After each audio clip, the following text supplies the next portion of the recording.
regarding what's right and what's wrong. This is not the first time, because I remember talking about this back in, I think it might have been May, the back end of May, when I got in a text saying, my daughter came home traumatized about the crucifixion of Jesus. Do you recall I spoke about that some months back? I believe it's not appropriate, in my opinion, to be teaching 5-year-old children about nailing a man to the cross and his mother having to sit watching him die. I have to tell you, I was not equipped to answer my daughter's questions on this. Driving nails into a man and putting thorns into his head and small children is not appropriate. And it's a page in a book that the children are being asked to colour in, and they're being told that Jesus dies on the cross, which he did. I mean, there are those that argue that as well, I understand, but there was a man, he was Jesus, he did live and he did die and he was nailed to a cross. And then the child is asked to draw in different colours, colour the cross, colour dead Jesus, and also to draw Mary crying near the cross. So that was maybe about perhaps 3 months ago. But Joy is just back from America. She's moved with her kids and they've started school here on Leaside, and she's back home in the city and county that she loves. Joy, good morning. Good morning, Neil. So just listening to you there now talking about that is making me feel traumatized. I know why I'm calling in. I know. And okay, so we're not really going into the historical accuracy of the story at this point in time. But how old are the children that are being asked to draw in the colours and draw in Mary? On average, how old? They're 5, Neil. So this book that I'm looking at now is a Grow and Love Junior Infants book, religion book. Basically, I had said to the school that I didn't want the kids doing religion. I had no other option because it's the only primary school that's suitable for them. We do have an Educate Together primary school, but that's all through Irish, and my kids were coming from abroad, so I didn't want to throw them into a primary school that was all through Irish, putting them under extra pressure when, they're already going to feel a bit left out. They're the new kids in the class and all this kind of stuff. Now, my daughter is just starting, so they're all new. She was, the lady at school said that she'd sent home the religion book because she said, when I was opting out in the office, the secretary was kind of like, it's all really about just like love your friend and don't be bullying people. And I was thinking to myself, sure, that seems fine. Like, send the book home. Yeah. The first page I open on the book, like halfway through the book, is Jesus on the cross. Colour it in, draw in the grieving mother who's just lost her son. And my child is asking me to explain these things, and I am totally caught off guard. Did not expect this because this is a 5-year-old, workbook, and I just felt like it wasn't appropriate at all. And so I emailed the school and said, my child is definitely opting out of this. Now, I asked what's going to be, what will happen in between. Oh, well, she'll just still be in the class. So my concern is that, and I've spoken to a lot of other friends of mine about this, Neil, my biggest concern is that there's loads of people like me who are not religious. Listen, I went to the same primary school, and it didn't make me believe in God or anything like that. I have my own sort of sense of spirituality, which I teach to my kids, and I have the utmost respect for anyone's choices, right? What I'm saying is parents like me are left with no choice.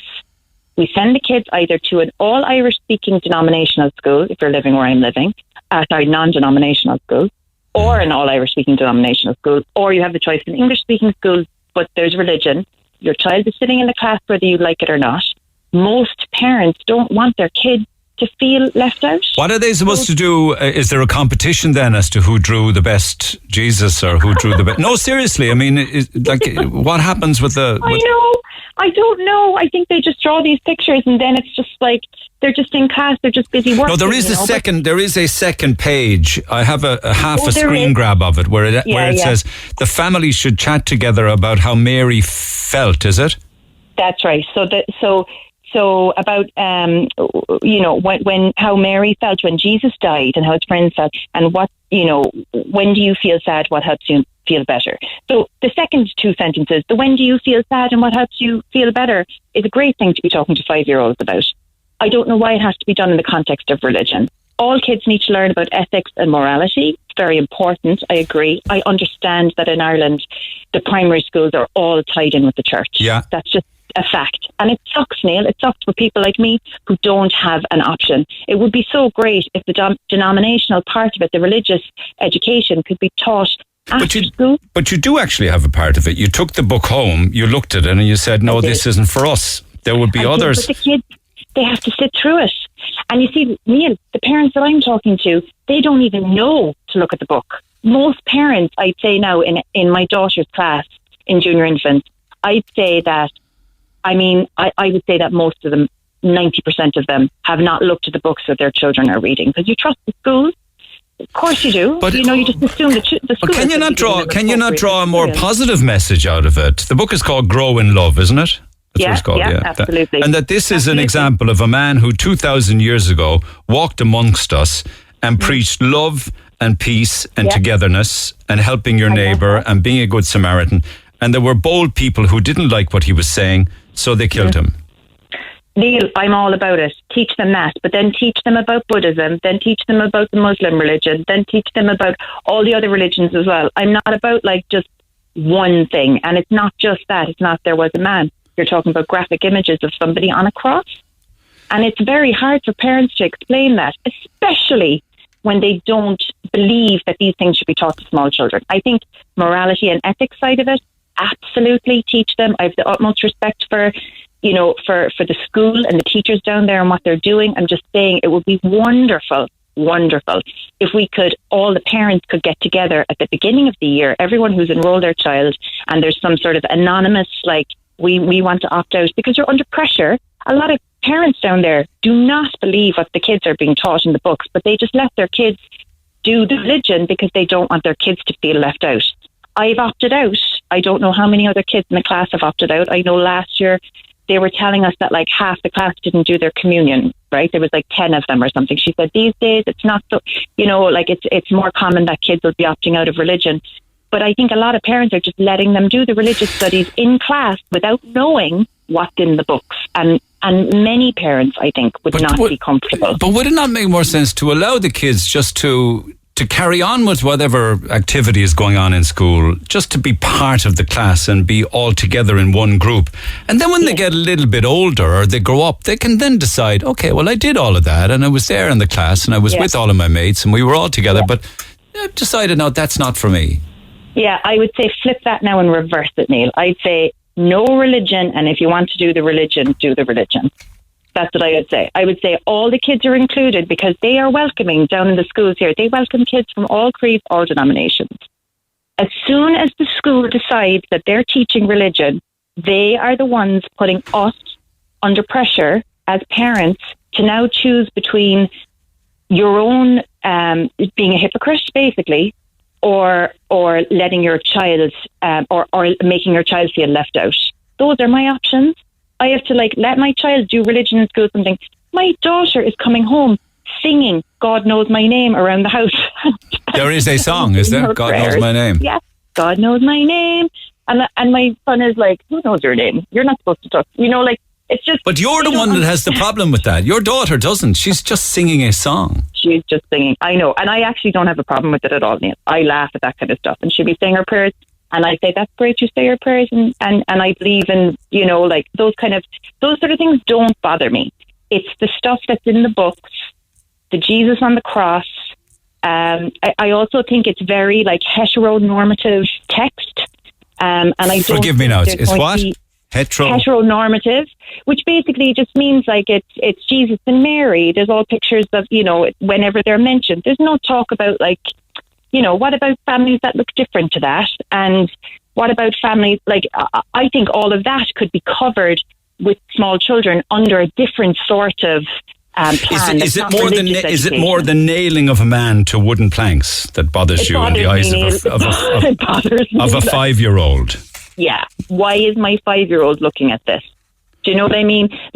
Teach them, like I said, opt out of religion, but there should be another book that they're offering parents that teaches morality and ethics so that the kids who are doing religion for that half an hour a week or whatever it is, go into stay in their class or whatever, and then the kids who are not doing religion can go into another class and be taught by a substitute teacher some other sort of morality, ethics for the hour, whatever it is. Okay, and in that classroom then there would be kids who come from a Catholic background, kids who come from no religious background? Would there be kids from Hindu families, Muslim families also drawing in the crucifixion?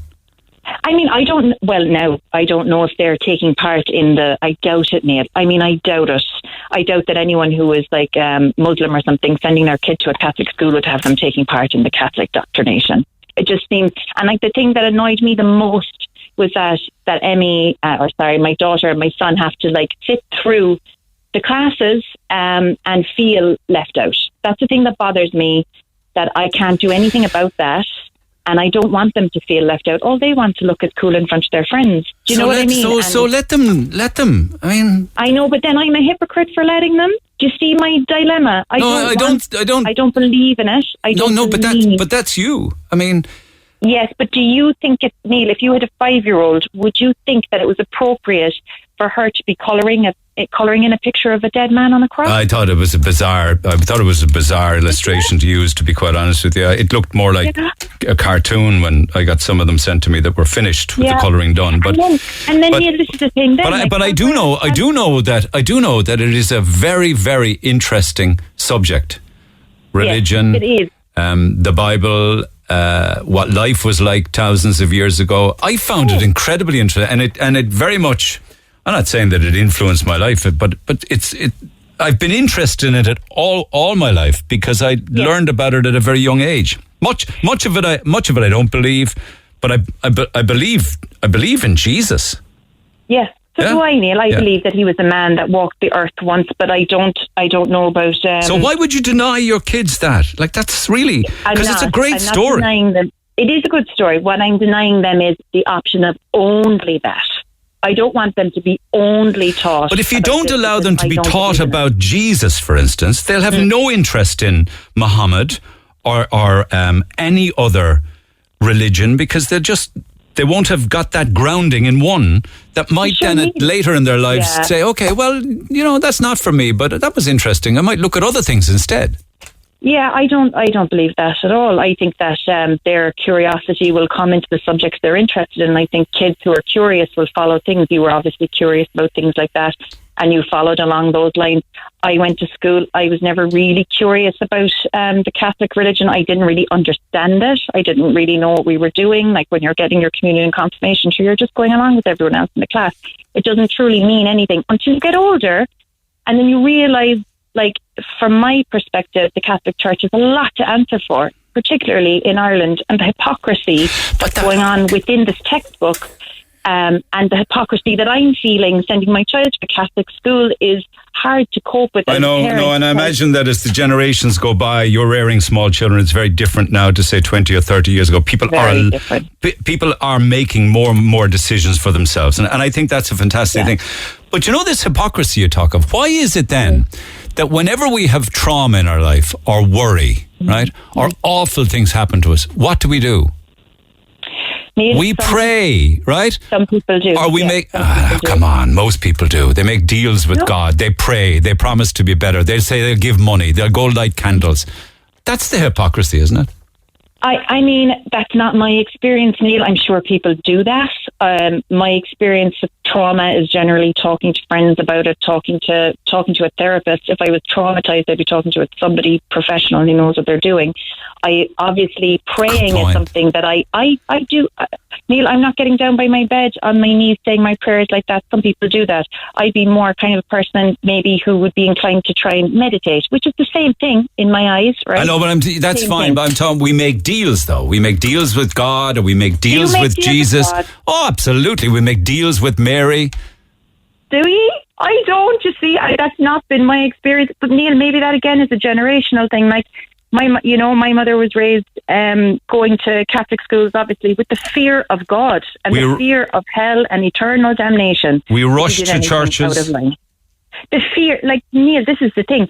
When you think about it, right? It's when you talk about trauma, that image of a man on a cross could be very traumatizing to somebody. And that the church itself and religion itself and this book in its own self is actually subtle shame and guilt, a lot of it. And we know that Catholicism, there is a lot of that. There is a lot of guilting, he died for our sins and all that kind of stuff, right? So there is that trauma. And yes, I can understand why people turn to prayer. I respect everyone's choice. I respect any Catholic that's out there listening today. I respect your choice. And if it gives you comfort, wonderful. But it doesn't give me comfort. And so I am hoping that there would be another way to show, because obviously I want my child to be a moral, ethical person. Okay, but hold on there, because Anne is saying there is another way, and I think she believes it's not sending your child to a Catholic school. Anne, good morning. Good morning, Neil. I don't understand this lady. She comes back from America and she puts her children into a Catholic school, and she's against the Catholic Church. I know, I had no choice. You had the choice. You could have homeschooled them. But I don't have a choice to homeschool my children. Sure, I'm working. That's your problem. If you're interested in keeping your child out of a Catholic school, you should have a choice then and mind them. No, she can't do that. She's working. She's trying to put a roof over their head and food on the table. She had to put them into a Catholic school so she can work. Because... she shouldn't be deciding the child's life. No. Should a 5-year-old be colouring in a man being crucified with nails to the cross and his mother wailing and crying at the foot of the cross? It's part of our religion, And is it the kind of thing that 5-year-olds should be colouring in, though? And maybe the 5-year-old don't understand what they're colouring in. Well, if they don't understand it, then they shouldn't be colouring it in, surely. I know, but it's part of learning. It's traumatic for a 5-year-old, though. I don't think so, Neil. No? I don't think so. Could I ask you, would there be another way of maybe part of the learning? Like, say, because what we're talking about is morality and ethics, essentially, is what religion Morality and ethics has nothing to do with a Catholic school. They learn Catholic teaching in their prayers. Oh, I understand that. What I'm saying is that there's no other option. Are you going to allow your child to make her Holy Communion? No. Well, you should have her in Catholic school then. What's my other option? Plenty of other schools you could have put her into. Like where? Well, they learn together or whatever it is. They educate together. Yeah. Not an option. It's all through Irish. It's not an option for my children. You don't want them to learn Irish. You don't want to learn them to be a Catholic. It's not that I don't want them to learn Irish. I do want them to learn Irish. I'm saying that if I put my children into an all-Irish school, I'm putting them under fierce pressure. But you can... What about the children that come in from foreign countries? They have to learn it. Have to learn what? They haven't even English. The option was to go to a Catholic school and opt out of religion. But that's not a choice, I don't think, in a Catholic school, Neil, to be honest. It is. Well, it is a choice, but it's not a great choice, and I agree with you there. It is a choice, but you're saying that it shouldn't be a choice, Anne, is it? If it's a Catholic school... I think it was a choice. Oh, no, it is. You don't have to go to religion. You can go to the Catholic school, but your children don't have to sit in religion class or... Oh, they do. They do, Neil. That's the problem. They have to sit through it anyway. They just don't have the workbook and they don't have to do the work. That's bizarre, because... That seems bizarre. Because, 40 years ago, probably even longer now, I went to a co-ed school, which would have been Catholic and Protestant, and the Catholics left the room for Protestant religious education. We went into a small little broom cupboard. I think there was about 6 or 8 of us, and we did our own thing. Don't you think that maybe they should be moved from the class? Yeah. I do, Neil. I think it would be, do you know what would be fantastic? Is if at the start of the year, there was a bit more communication from the school in terms of hey, do you want religious studies or not? We do, we don't. And then that the parent who's doing it also knows how many other children in the class aren't doing religious studies. So you kind of have an idea that your child isn't by themselves. Okay, let me look at some of the texts that have come in there before I let you go. But did you say it to the school about the crucifixion? I did. I said it to the school about the crucifixion, and I said that I would also donate her book back as a spare to anyone who wanted it. Neil Prendeville, the voice of Cork. Weekdays 9 to 12. Cork's Red FM. Red FM.